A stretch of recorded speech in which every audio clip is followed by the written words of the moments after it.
Welcome to a special presentation of Sellout Crowd, Conversations with Coach.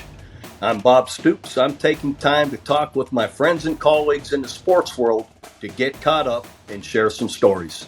But first, I want to say thanks to these sponsors, Rose Hill Builders, First Fidelity Bank, and Louie's Bar and Grill. And so today, I'm joined by me. I'm going to be interviewed. I've heard from several friends and colleagues and whatnot that want to hear more about some of my experiences. So I'm going to be joined by a colleague with Sellout Crowd, Jenni Carlson. Jenni, welcome to my show, I guess, our show. Yeah. And appreciate you joining me today.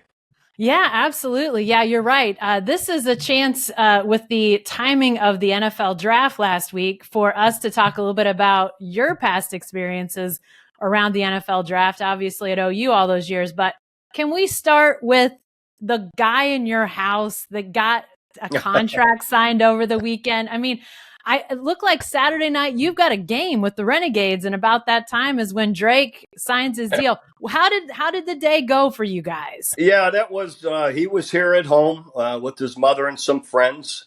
Hopefully waiting at the end, to see if he had a chance to be drafted. But and I was obviously preparing for my game, but we weren't into warm-ups yet. And I checked with my wife. There was another round and a half, and I said, I've got to go out to warm up. Have you heard anything? So she hadn't. So I went out to warm up and then checked in right before the game to find out how it went. And Carol had told me that Drake immediately after the draft, even though he wasn't drafted, they called right away and wanted him to be a part of the Rams and to come as a free agent. So I was glad he has that opportunity. And truth be told, at the end of the day, you're sixth, seventh round or free agent, you got to make the team at some point. You're going to have your opportunities, and that's what he wanted. So he was excited about that. And I had already had to be out to the game. But fortunately, I came in for a couple minutes at halftime and got on the phone with Drake to congratulate him. So that was good. And so anyway, he's got his opportunity. So we're excited about it. And anyway, all is good. Well, I guess it's okay to break that no cell phones at halftime rule. When your kid signs his NFL first deal, right. That's a big deal. No, it is. And I just didn't want, I wanted to congratulate him. Your children, they need to know how important they are to you. So even though it's halftime of a game, you have to be able to connect with them, let them know you're proud of them. And so we had a quick minute. And so it was great. So you mentioned that, obviously when you're late in the draft or undrafted, fit can be a big deal.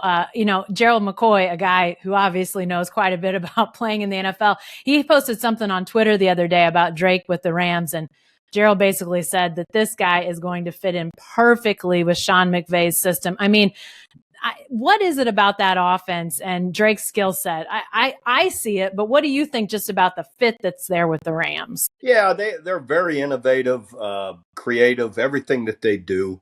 They use a lot of receivers. They're big with inside receivers, which is where Drake has been the most productive. So all of that, hopefully, and the fact that they called him immediately, tells you that they really do value him and believe he can be, special to their system. So, so hopefully it works out that way. So we'll see. You spent a long time, obviously, with your players, sort of those adopted sons going through the NFL draft.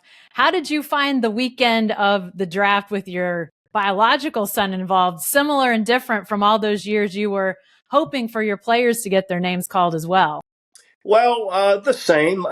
You just want what's best for them. And sometimes, even though being drafted, maybe there's a status to that, but sometimes you don't want to be drafted by the wrong team. I always really just prayed and hoped for the right teams to pick our guys, for that reason. You just fit in some programs better than you do others. And so that's all. I truly always wanted the right fit for the guys. Did you have a year as the head coach at OU that, it was a memorable draft? I know for me, I sort of think about that year that Sam Bradford gets drafted first, and you guys just have a litany of guys go first round. That year stands out to me. But what about from your perspective? Did you have a year that you just really enjoyed the whole draft weekend as the head coach? Well, sure. I'll be honest. Early in my career, it wasn't such a big deal for the head coaches to be involved. Um, and I'll be honest. I was never one looking to be on TV or to be around. So even the biggest one, obviously, the 2010 draft, where Sam's picked first, and you just so wanted that for him, even though he had hurt his AC joint, and then Gerald McCoy, and then Trent Williams. Three of the first four. Yeah. That's pretty special when you do that. And then Jermaine Gresham, I believe, was 21. Yeah. So that's pretty neat when you get four guys in the first round, three of the first four. That doesn't happen a lot. I don't know if it's happened other than that year. And people ask, well, how did you not win it all that year or whatever, this, that, and the other? I go, well, I played without Jermaine Gresham the whole year, Sam Bradford 90% of the year, and I played without Trent Williams the last game of the year. So point being, sometimes, health makes a difference with it all. And, it just, but still, I was happy for those guys. You love that for your players. With four guys taken so highly, I assume maybe all of them ask you to come to New York and do the draft with them. Did you go to the green room that year? Have you ever been in the green room on NFL draft weekend? No, actually, I didn't go. Listen, at the time, it wasn't as popular to be on TV and do all that then. I wanted it all for them, believe me. But I didn't feel the need to be a part of it. I wanted them to be with their families. They know I'm rooting for them. And, to be honest, too, sometimes it was like, give me my own time and space. It was at a period of time, this time of year, that, I might be able to be gone somewhere for the weekend and enjoy my family, do whatever. So, again, not that I wasn't for them and wanting it all for them. It's just, I guess I knew they were well taken care of with their family and in the NFL and everybody else. What was your role as the head coach at OU when it came to, pro day and teams coming in and looking at guys for the draft? How did your role, what did that look like? And did it evolve over the years? Yeah, mostly, just being honest about your players. They want to know all the ins and outs of everybody. And I was emphatic with my players ahead of all the years they're with me. I do not lie.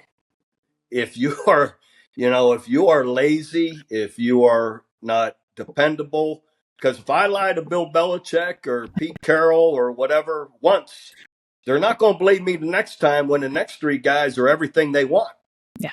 So my point, it was always, we are going to be very truthful on how you work, what you do, and the character, everything about it, for that reason. These coaches need to trust me. Plus, I'm an honest guy. So, that's just how it's going to be. So a lot of it was just details of each player and how they worked, how they, what kind of teammate, what kind of player were they for you, those kind of things.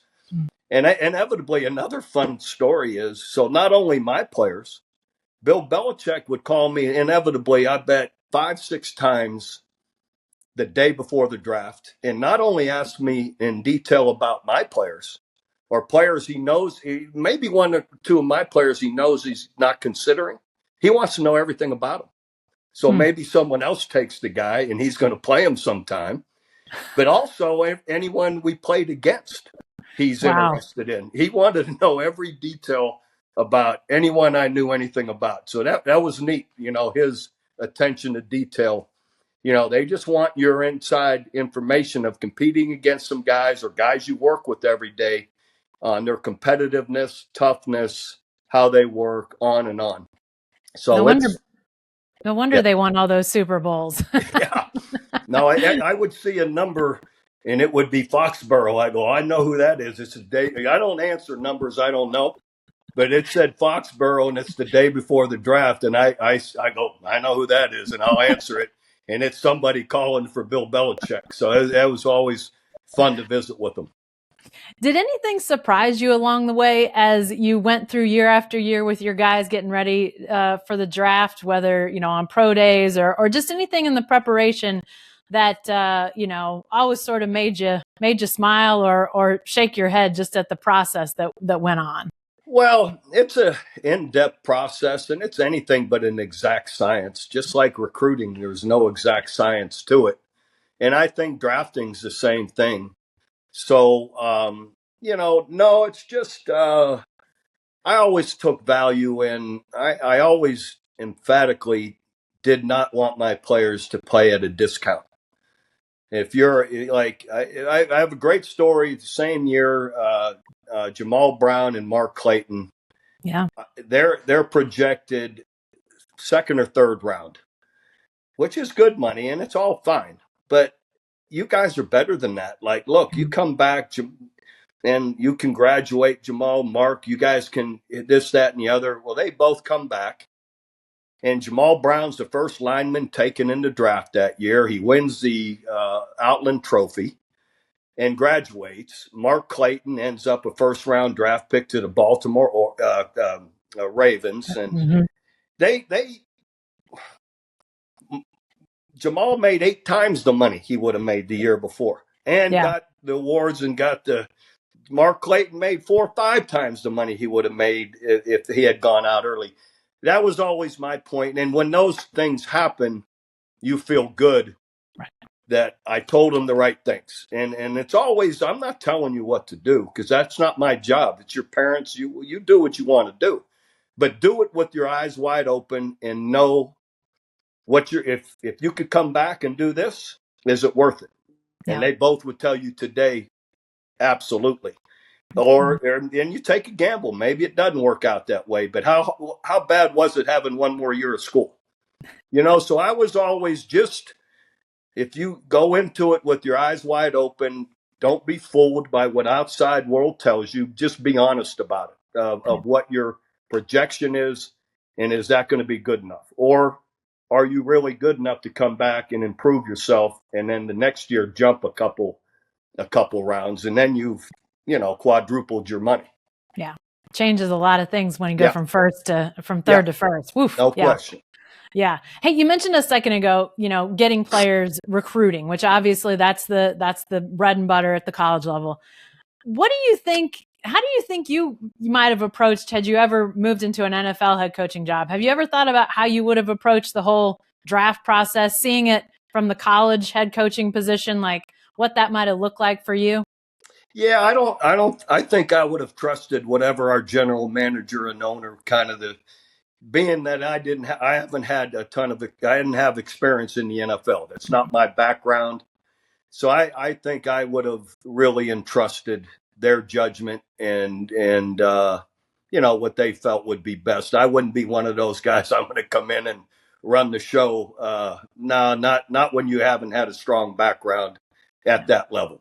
Yeah, it's crazy. I remember I got called one time by somebody looking at the background of a player, and I said, I don't know. I just talked to him at weekly press conferences. Right. No, but that's, to their credit, that's how thorough they all are. They're going to ask everybody and anyone they can find on the character and the person. They want good people. They want reliable, strong character people.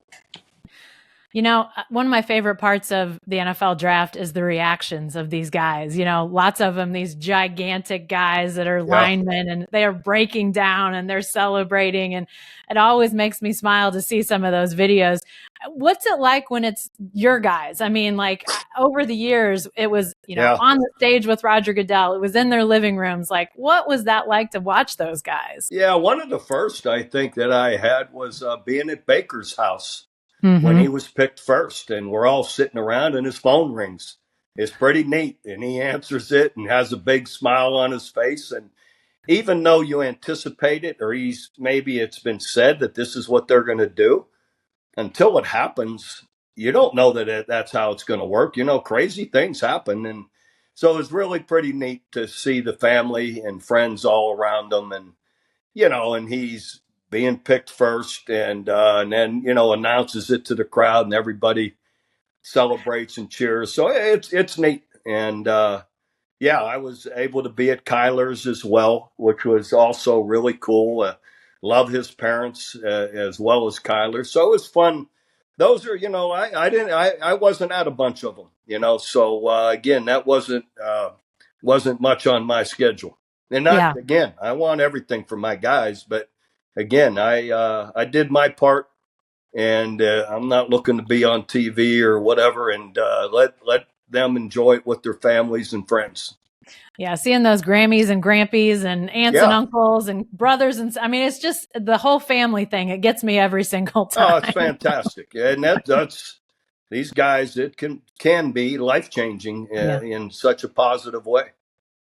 Hey, before we let you get out of here, Bob, one last question. I want to rewind again on this year's draft because it was surprisingly offensive heavy. I mean, really offensive heavy at the top. Obviously, all those quarterbacks, 6 in the top 12. Then you had, top 14 picks were offensive players. Only 9 defensive guys in the first round. What's your read on what the heck is going on here? All I can think of or guess is that the defensive players just weren't as dominant or as game changing as maybe some of these offensive players. Yeah. I don't think you can go wrong with, and I love all these quarterbacks that were taken. I've watched them, and I can't say in depth, but I've seen them all. They're impressive, and you're not winning anything at any level without quarterbacks. And in today's world, the way the game is anymore in the last, I don't know how many years you want to say, 10 years or so, the quarterbacks have to have someone to throw to. I mean, you big play receivers, you can grind it out and go a 15 play drive for an 80 yards for a touchdown, or sometimes you can go 5 play drive with a couple big hits and be in the end zone a lot quicker. So I get it. And then linemen are always linemen, I believe, are the least injured of any position. So when you're investing in first, second round and these big linemen, they're going to play usually 10 to 15 years, and they're going to play 95% of the snaps because they, knock wood, I don't want any of them to get hurt, but they rarely get injured. So you're getting a lot of value, to protect that great quarterback from these great linemen. So I think a lot of that plays into it. Yeah, I think about rewinding on that 2010 draft, that Trent Williams is still doing that. I think that speaks to your offensive line comment. I can't hardly believe he's still in the league. And he's missed very few games, so anyway, what a great player. He and Lane Johnson are probably the 2 best in the league. So I love it for both those guys. And I love the lineage and the history we're getting with our old linemen and Coach Biedenbow at OU, and what we've been putting out through the years is pretty special.